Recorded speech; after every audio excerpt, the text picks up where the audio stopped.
If I could go back, I'd tell my younger self just to be more confident in herself. Not even just talking about finances, but just like being a woman, being an entrepreneur. I think that like lack of confidence in myself held me back, which is why I didn't start my business like 3 years after I should have started it. So if I could go back and tell her like, just take the leap, like you'll be okay, like just do it. For all women in all careers and all walks of life, that is so important. Yeah.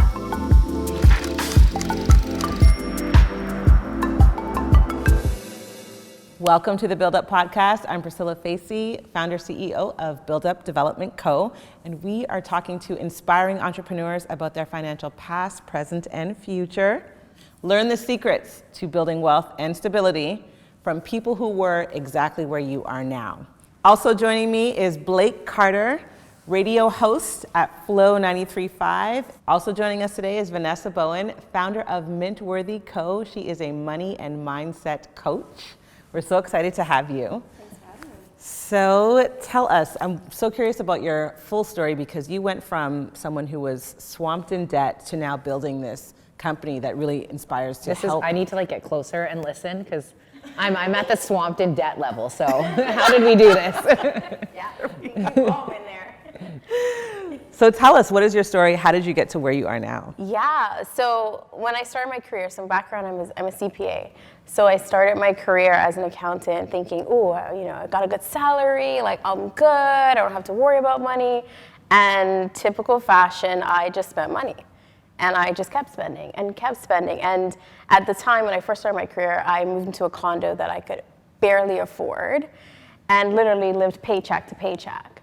And it was probably about almost just after a year into my career, and I was like, wait, like this isn't how I thought it was gonna be. Like, I have a good salary. I shouldn't be struggling. I shouldn't be paycheck to paycheck. But what was a good salary to you? What is that salary? well, I started at $50K, and my mind was good. Yeah. That was my starter salary, and I was like, hey, this is like good in my eyes, right? I hadn't made that much money before. But it was the lifestyle. So everything for me at that time was keeping up with the lifestyle. It was, having the greatest and the latest and just like portraying as if everything's good. But on the inside, financially, I was crumbling. I think most people are doing that, still 100%. 100%. And so it wasn't until literally a mentor set me down and she asked me if I had a budget. And I was like, oh, what? This girl? That is, word. Yeah, that's not my vocabulary. I keep hearing this word. Yeah, that's not my vocabulary. And she was someone I looked up to. She had literally like paid off her house in 3 years. She had just bought her second investment property. And I was like, okay, I don't know what the heck I'm doing. Let me just sit down and listen. And she was the one who literally showed me how to do a budget. And from then, everything changed. I realized the importance of managing my money. I realized the importance of being connected to my money. But in that, I realized that my relationship with money was what was off. So I didn't even know you could have a relationship with money prior to meeting Vanessa. Yeah, it's true because we don't talk about it, right? We talk about more of like the numbers. We talk about like the debt, like the buying the properties, all of that, but we don't talk about the internal. We don't talk about how we see money, how we feel about money. We don't talk about the money stories that create our habits. Like it's the things that go in our mind as to why we're in debt or why we don't take good financial risk. And so literally my whole life journey was just learning about me. And as I learned about me, I learned about how that portrayed into my money and what I was or was not doing. So anyway, I sat down with her. She told me how to do a budget. I was in the condo. I moved out of the condo. I moved into a basement apartment because I was literally living paycheck to paycheck. And so I had to sacrifice. I had to learn how to stick and live within my means. And literally within that, paid off the debt, bought a property and just kept going from there.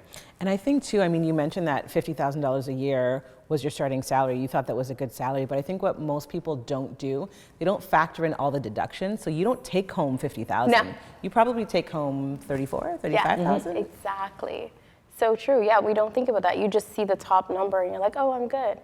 And it's funny when you make more money, because I know for myself, when I first started in radio, I had my salary, $28,000 a year was my first salary, which was at the time for me, coming from doing random part-time jobs, quite a bit. But you just like, then you get your next job and I'm making a little bit more money. Now I'm moving to Calgary, now I'm making 55. Wow, I'm making so much more money. I started already spending it. Then I'm coming to Toronto, then I get to Toronto, taxes are higher, so my paycheck went up, but I was making what I was making in Calgary. Paying cost of living in Toronto was so much more. And I've just noticed for myself, as I've kept climbing career goals and salary goals, I just keep spending more. It doesn't matter how much they're paying me, I'm gonna spend it. Right, it's those ingrained habits, right? That's it. It doesn't matter what we make. It's the habits that we have to shift. And so how were your money habits formed and how have they changed? How they were formed, I don't know. Well, I think a lot of it, like a lot of our habits is like what we saw, right? So like my mom showed me how to save, but it wasn't like, okay, sit down and like, this is what you need to save for. So it's like, it was this back of like my head type of thing. So my habits, I don't know how like created, who knows? But how I've changed them is really, for me, was more getting connected to like what is in my heart that I want to do. And I call them like heart-centered financial goals because that was what it did for me. Like I needed to know, okay, what's one thing you're going to focus on and structure your finances around that. So when I moved into the basement apartment, my one thing was buy an investment property because I didn't know anyone who had done it. No one in my circle, no one that I knew. And so I said, okay, if I could do this, like I'll just feel invincible. So when you say buy an investment property, you were going to continue renting where you lived and then just buy a property to rent out. Yeah. And that's so, like, I feel like you were like light years ahead because so many people don't do that. We were just talking about this, that you always attach buying a property, especially women, with a relationship or I'm going to get married and then we're going to buy a place together. And you live there. You don't think I'm going to just rent it. True. Yeah. I'll be honest, for me, investment property, one, no one had done it that I knew, but also like I was single at the time. Mm-hmm. So the thought of buying a house and living in it by myself was like, and then I'm just going to remember that I'm single every day. Right? Oh, let me shovel my snow and realize I don't have a man. So that was part of the reason. But for real, that was one of the things that shifted my habits. I had to get so clear on what does Vanessa want that's gonna get her focused on her finances. And that's all it was. It was like, I'm just gonna buy this property just because I could say I could do it. And to do that, that means I have to live within my means. That means I have to pay off the debt. That means I have to have a budget. And so it was really just like this goal in front of me that helped me to shift my money habits so they then became like second nature. But it was just literally me saying, okay, let's just do this and allow my habits to change in the process. I like that though, like your heart center, like pick what it is that you feel desire like, and then work around it. I feel like it's so makes sense because important. you're going to work towards that because that's really what's going to motivate you. Yeah. Right? And for everyone, it's going to be different. Like for me, I want to be able to, January to March, escape this treacherous winter in Toronto and like go somewhere else. But you got to have enough money to carry, your life and everything else in order to do that. So yeah, that's definitely a factor. Yeah, and I think that's what's missing sometimes, like our financial goals.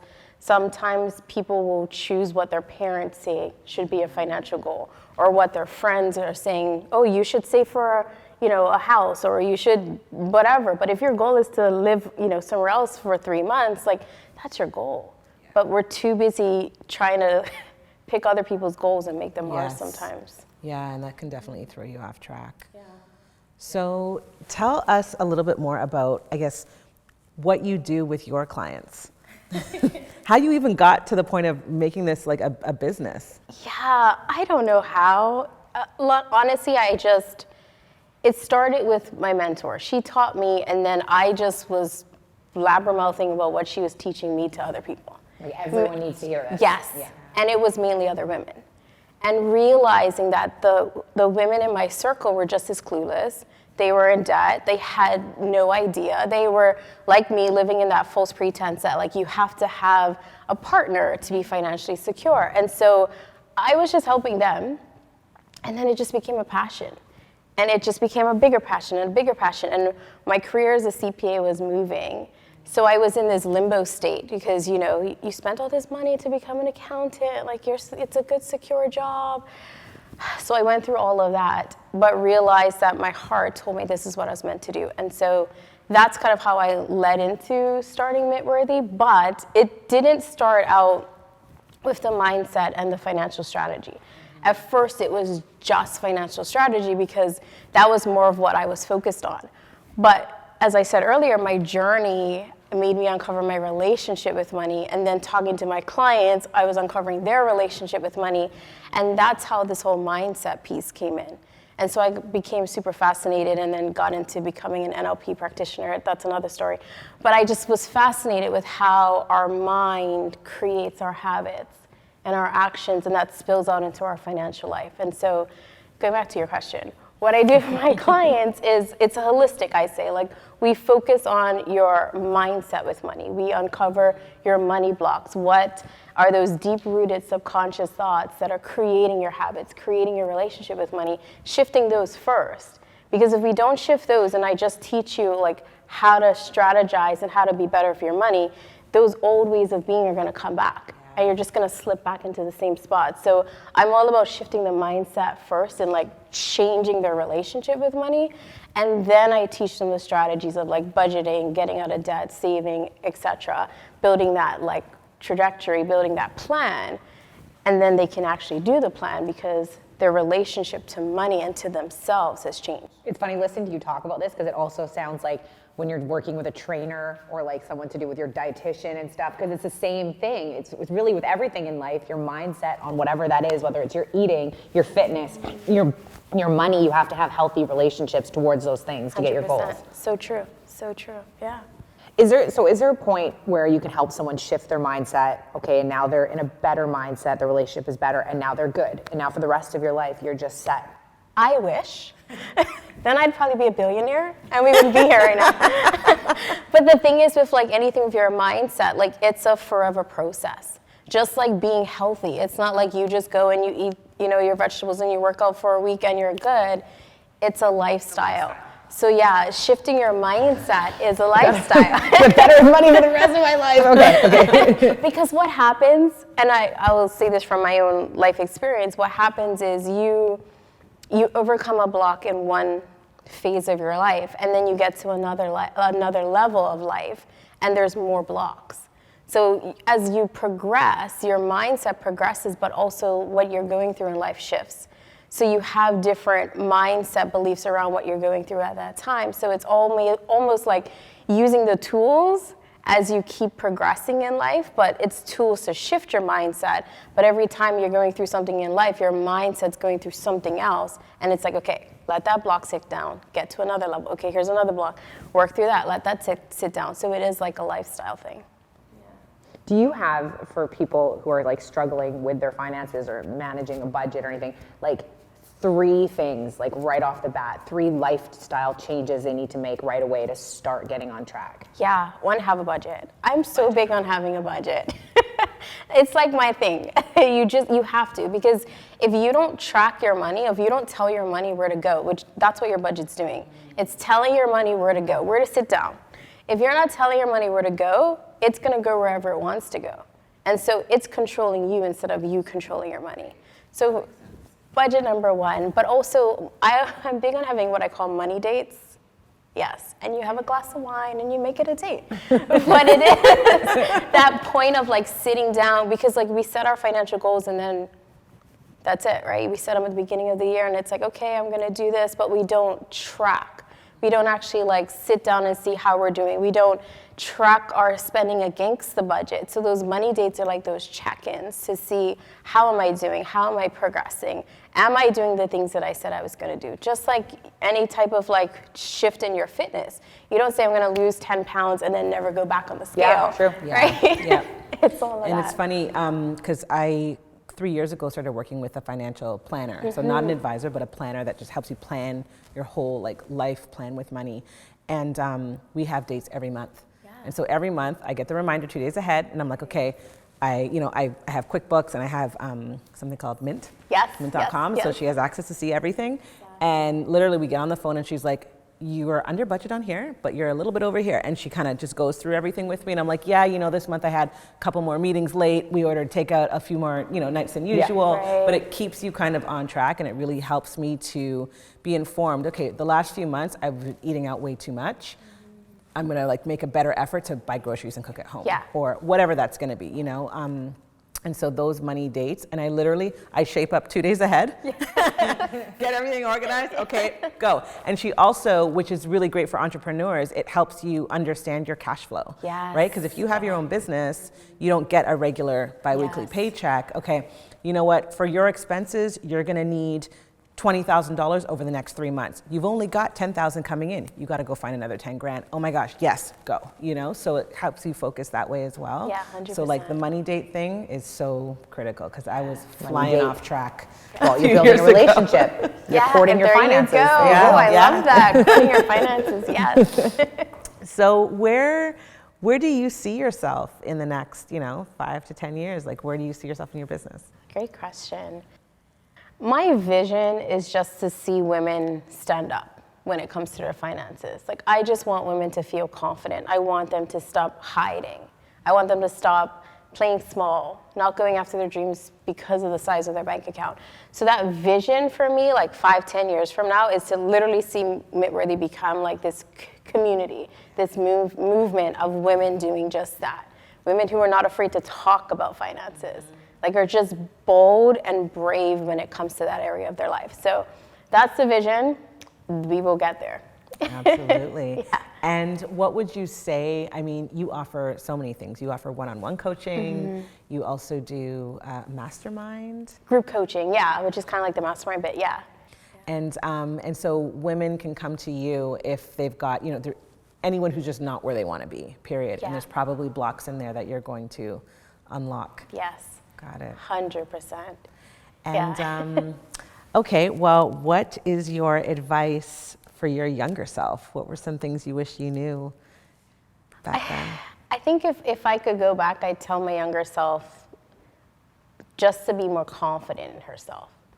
I think, especially, not even just talking about finances, but just like being a woman, being an entrepreneur. I think that like lack of confidence in myself held me back, which is why I didn't start my business like 3 years after I should have started it. So if I could go back and tell her like, just take the leap, like you'll be okay, like just do it. For all women in all careers and all Yeah. walks of life, that is so important. Yeah. Because we 100%. definitely hold ourselves back thinking Yes. we can't do this, or it's All the time. unattainable, or I need this much more money to do that, or Yes. when I get that much money I can do it, and you just waste so much time. And it goes back to the mindset, right? Like if you just shift the mindset, and I know you like to talk so much use the word abundance, because it's all there, it's all possible, you just have to go and get it, right? 100%.